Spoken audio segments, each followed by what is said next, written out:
ನಮಸ್ಕಾರ ಸ್ನೇಹಿತರೆ, ರಶ್ಮಿ ರೆಸಿಪಿ ಚಾನಲ್ಗೆ ಸ್ವಾಗತ. ನಾನಿವತ್ತು ಬೇಳೆ ಸಾಂಬಾರನ್ನ ಮಾಡ್ತಾಯಿದ್ದೀನಿ. ನೋಡಿ, ಸಾಂಬಾರು ಈ ರೀತಿ ಇರುತ್ತೆ, ತುಂಬ ಟೇಸ್ಟಾಗಿರುತ್ತೆ. ಬನ್ನಿ ಹೇಗೆ ಮಾಡೋದು ಅಂತ ನೋಡೋಣ. ನಾನಿಲ್ಲಿ ಮೊದಲಿಗೆ ಒಂದು ಬೌಲ್ನ ಇಟ್ಕೊಳ್ತೀನಿ. ಇದಕ್ಕೆ ಇವಾಗ 1 ಕಪ್ ಅಷ್ಟು ನಾನು ಬೇಳೆನ ಹಾಕೋತಾಯಿದ್ದೀನಿ. ಹಾಕೊಂಡು ಈಗ ಇದನ್ನು ಚೆನ್ನಾಗಿ ವಾಶ್ ಮಾಡ್ಕೋಬೇಕು. ನಾನಿವಾಗ ಸ್ಟವ್ನ ಹಚ್ಚಿ ಒಂದು ಕುಕ್ಕರ್ನ ಇಲ್ಲಿ ಇಟ್ಕೊಂಡಿದ್ದೀನಿ. ನಾನು ಮೊದಲೇ ತೊಳೆದು ಇಟ್ಕೊಂಡಿರುವಂಥ ಬೇಳೆನೂ ಕೂಡ ಇದಕ್ಕೇ ಹಾಕೋತಾಯಿದ್ದೀನಿ. ಇದಕ್ಕೆ ಇವಾಗ ನಾನು ಒಂದು 6 ರಿಂದ 7 ಟೊಮೊಟೊನ ಈ ರೀತಿ 2 ಭಾಗವಾಗಿ ಕಟ್ ಮಾಡಿಕೊಂಡು ಹಾಕೋತಾ ಇದ್ದೀನಿ. ಇದಕ್ಕೆ ಇವಾಗ 2 ಮೀಡಿಯಂ ಸೈಜು ಈರುಳ್ಳಿನೂ ಕೂಡ ಹಾಕೋತಾ ಇದ್ದೀನಿ. 1 ಹಿಡಿಯಷ್ಟು ನಾನು ಕಾಯಿನ ತುರಿದಿಟ್ಕೊಂಡಿದ್ದೀನಿ, ಅದನ್ನು ಕೂಡ ಹಾಕೋತಾ ಇದ್ದೀನಿ. ಈ ಸ್ಪೂನ್ ಮೆಜರ್ಮೆಂಟಲ್ಲಿ ನಾನು 2.5 ಸ್ಪೂನು ನಾನು ಬೇಳೆ ಸಾಂಬಾರು ಪುಡಿನ ಹಾಕೋತಾ ಇದ್ದೀನಿ.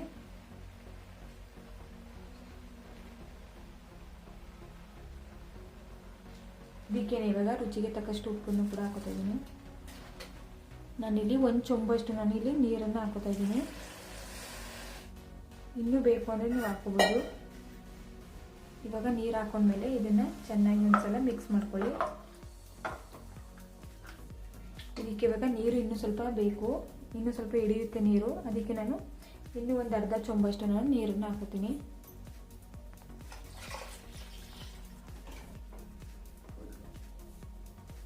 ಇದಕ್ಕೆ ಇವಾಗ ಒಂದು 2 ಸ್ಪೂನ್ ಅಷ್ಟು ನಾನು ಎಣ್ಣೆನ ಹಾಕೋತಾ ಇದ್ದೀನಿ. ಇದು ಕುದಿಯೋಕ್ಕೆ ಸ್ಟಾರ್ಟ್ ಆದಮೇಲೆ ನಾವು ಇದನ್ನು ಮುಚ್ಚಳನ ಮುಚ್ಚಿ ನಾವು 2 ರಿಂದ 3 ವಿಷಲ್ ತಗೊಂಡ್ರೆ ಸಾಕು.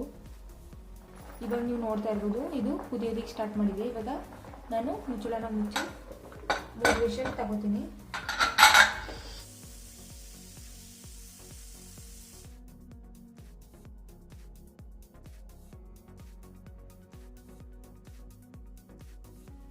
ನೀವು ನೋಡ್ತಾ ಇರ್ಬೋದು, ಬೇಳೆ ಎಲ್ಲ ಚೆನ್ನಾಗಿ ಬೆಂದಿದೆ. ಇವಾಗ ಈ ಟೊಮಾಟೋಗಳೆಲ್ಲ ಎತ್ತಿಟ್ಕೊಂಡು ನಾನು ಸಪ್ರೇಟ್ ಎತ್ಕೊಂಡು ಇದನ್ನು ಮ್ಯಾಶ್ ಮಾಡಿಕೊಂಡು ನಂತರ ಮತ್ತೆ ಇದಕ್ಕೇ ಸಾಂಬಾರು ಒಳಕ್ಕೇ ಹಾಕೋತೀನಿ. ಇವಾಗ ನೀವು ನೋಡ್ತಾ ಇರ್ಬೋದು, ಟೊಮಾಟೋನೆಲ್ಲ ಚೆನ್ನಾಗಿ ನಾನು ಮ್ಯಾಶ್ ಮಾಡಿದ್ದೀನಿ. ಈಗ ಇದನ್ನು ಇಲ್ಲಿಗೆ ಹಾಕೋತಾ ಇದ್ದೀನಿ. ಈಗ ತುಂಬ ಗಟ್ಟಿಯಾಗಿದೆ.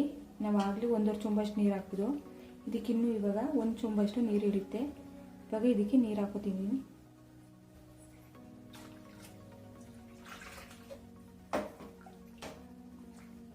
ನಾವೀಗ ಇನ್ನೂ ಸ್ವಲ್ಪ ನೀರು ಹಾಕಿರೋದ್ರಿಂದ ಸ್ವಲ್ಪ ಉಪ್ಪನ್ನು ನಾನು ಆ್ಯಡ್ ಮಾಡ್ಕೋತಾ ಇದ್ದೀನಿ. ಈಗ ಮತ್ತೆ ನಾವು ಸ್ಟವ್ನ ಹಚ್ಚಿ ಇದನ್ನು ಸಾಂಬಾರು ಕುದಿಯಲಿಕ್ಕೆ ಇಟ್ಬಿಡೋಣ. ಇವಾಗ ಸಾಂಬಾರು ಕುದಿಯೋದಕ್ಕೆ ಸ್ಟಾರ್ಟ್ ಆಗಿದೆ. ನಾನಿವಾಗ ಒಂದು ನಿಂಬೆಹಣ್ಣು ಗಾತ್ರದಷ್ಟು ಹುಣಸೆಹಣ್ಣು ನೆನೆಯೋಕ್ಕಿಟ್ಟಿದೆ, ಅದರ ರಸನೂ ಕೂಡ ನಾನಿವಾಗ ಹಾಕೋತಾ ಇದ್ದೀನಿ. ಇವಾಗ ಇದನ್ನು ಒಂದ್ಸಲ ಚೆನ್ನಾಗಿ ಈ ಥರ ಮಿಕ್ಸ್ ಮಾಡ್ಕೊಳ್ಳೋಣ. ಇವಾಗ ಸಾಂಬಾರು ಇದು ಕುದೀತಾ ಇರಲಿ. ಇವಾಗ ನಾವು ಸೈಡಲ್ಲಿ ಒಗ್ಗರಣೆಗೆ ಹಾಕೊಳ್ಳೋಣ. ಇವಾಗ ಬಾಣಲಿ ಬಿಸಿಯಾಗಿದೆ.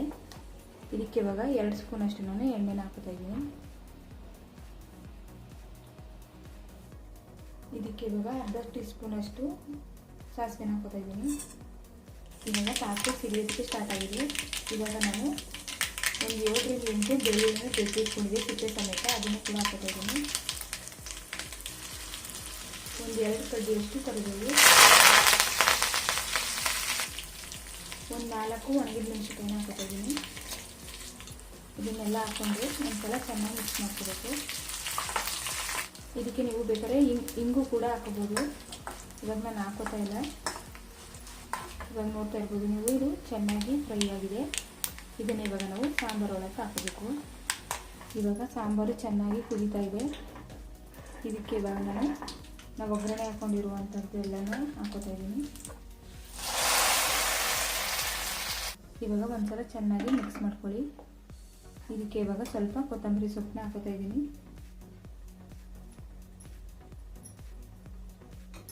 ಇವಾಗ ಬೇಳೆ ಸಾಂಬಾರು ರೆಡಿಯಾಗಿದೆ. ಇವಾಗ ನಾನೀಗ ಇದನ್ನು ಬೌಲಿಗೆ ಹಾಕೋತಾ ಇದ್ದೀನಿ. ಇವಾಗ ನೀವು ನೋಡ್ತಾ ಇರ್ಬೋದು, ಬೇಳೆ ತಿಳಿ ಸಾಂಬಾರು ರೆಡಿಯಾಗಿದೆ. ಈ ವಿಡಿಯೋ ನಿಮಗೆ ಇಷ್ಟ ಆದರೆ ಲೈಕ್ ಮಾಡಿ, ಶೇರ್ ಮಾಡಿ, ಕಮೆಂಟ್ ಮಾಡಿ. ರಶ್ಮಿ ರೆಸಿಪಿ ಚಾನಲ್ಗೆ ಸಬ್ಸ್ಕ್ರೈಬ್ ಮಾಡಿ. ನಮಸ್ಕಾರ ಸ್ನೇಹಿತರೆ.